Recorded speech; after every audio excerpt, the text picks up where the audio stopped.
Okay, hi friends. We'll see today how to solve a system of equation using this substitution method. And this is the pair of equations. Like these two equations together can be considered as a system of equation. Okay, and we need to solve them. By solving them basically means a common value of the x and y, which will satisfy both of these equations. So finding such x and y such that both of the equations satisfied simultaneously. Okay. So let us consider the given equations as, let you can say the first equation, the given equations be like, the given equations be considered as, we have to label them like the first and the second.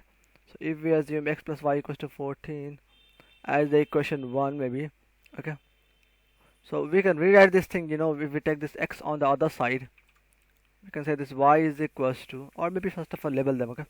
So we can consider this equation as the equation 1 and the other equation x minus y, that is equal to 4, as equation 2. Okay, this is the first step. Whatever the equations are given, we need to mark them as some equations, okay, like label them basically, so that we can use them further in the solution.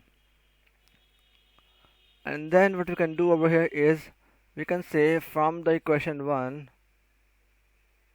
the equation 1 is what, x plus y equals to 14. This is the equation 1. Okay, from the equation 1 we can basically put the x on the other side, because this is positive x, so when it comes on the other side it will be negative x. Okay, or we can say like we can subtract x on both sides. Okay, so if we take away x on both sides, like do minus x there after this and do minus x there, so taking away x on both sides. Okay, and taking away x on the both sides basically means like this will be cancelled and this is 14 minus x. Okay, so this is the other way of thinking it, the same thing, like moving the x on the other side is same as taking away x from both sides.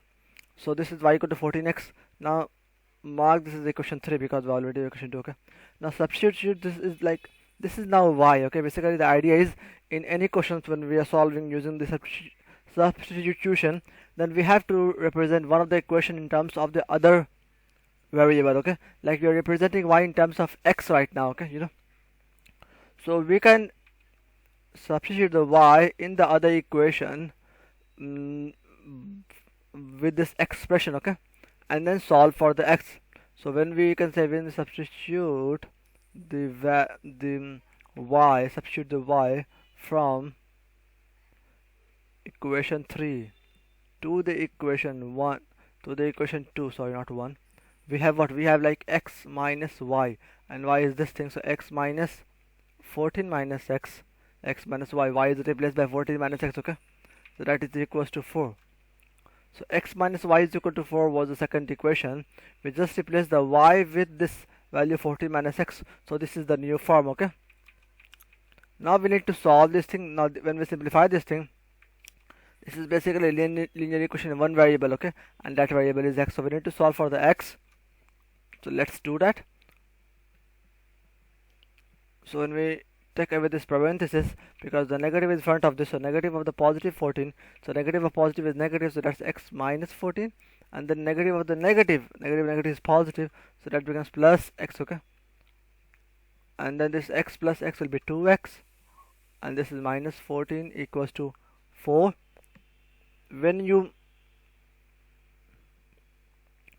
Now when we move this negative 14 on the other side, this will be positive 14. Okay, so this 2x is equals to 4 plus 14, or we can think in the other way, like we can add 14 on both sides. Okay, to eliminate this negative 14, we add 14 on the left side, but we cannot just add 14 on one side, we have to add it on the other side as well, because there is a golden rule in solving any equation, that whatever we do on the both sides of the equation. Okay, so we add 14 both sides, so this becomes negative 14 plus 14 is cancelled, and this is 4 plus 14, which is over here. Okay, so that is 2x equal to 4 plus 14, and 4 plus 14 is actually 18. So 2x equals to 18. Now we can divide both sides by 2, or other way around, we can just, since this 2 is in multiplication with the x, we move this 2 on the other side, that will be in division with the 18, so that's x is 18 over 2, which means x equals to 9.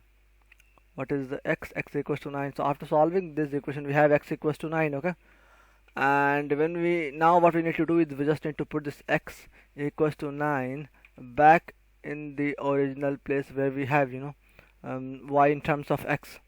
So we see over here y is equal to 14 minus x from the equation 3. So we need to put this value of x in this equation 3 and get the y.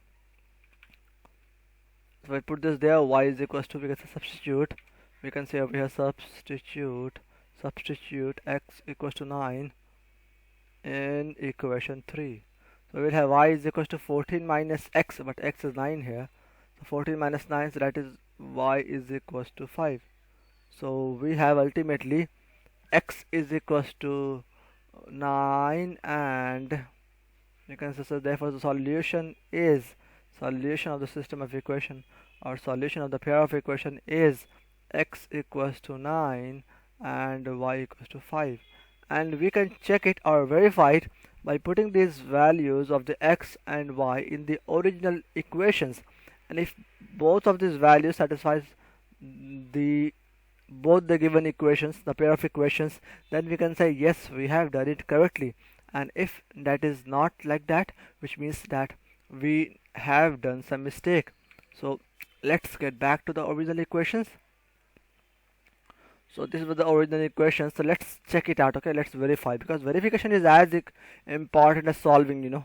So when we do the verification, let's see, when we plug it in the x was, our solution was x equals to 9 and y is equals to 5. So put it over there, x as 9, y is 5, so that's x plus y. So is it equals to the right side, which is 14? We say yeah, 14 is indeed equals to 14, which means the first equation is satisfied with these values. Now we'll do the same for the other one. So we'll plug it in this equation, put it there like x equals to 9 and y is equals to 5. So 9 minus 5, is it equals to 4? And we know 9 minus 5 is 4. So 4 is indeed equals to 4. That means the other equation, the equation 2, is also satisfied, which means that both of these equations are getting satisfied with these values. Hence that means that this set of the solution that we have at the end was correct. And this is the most basic question of this type. Okay, we'll see some more questions coming up in the later videos very soon. Okay, thank you for watching this video, and let me know if there are any doubts regarding this question. See you in the next video. Till then, bye bye.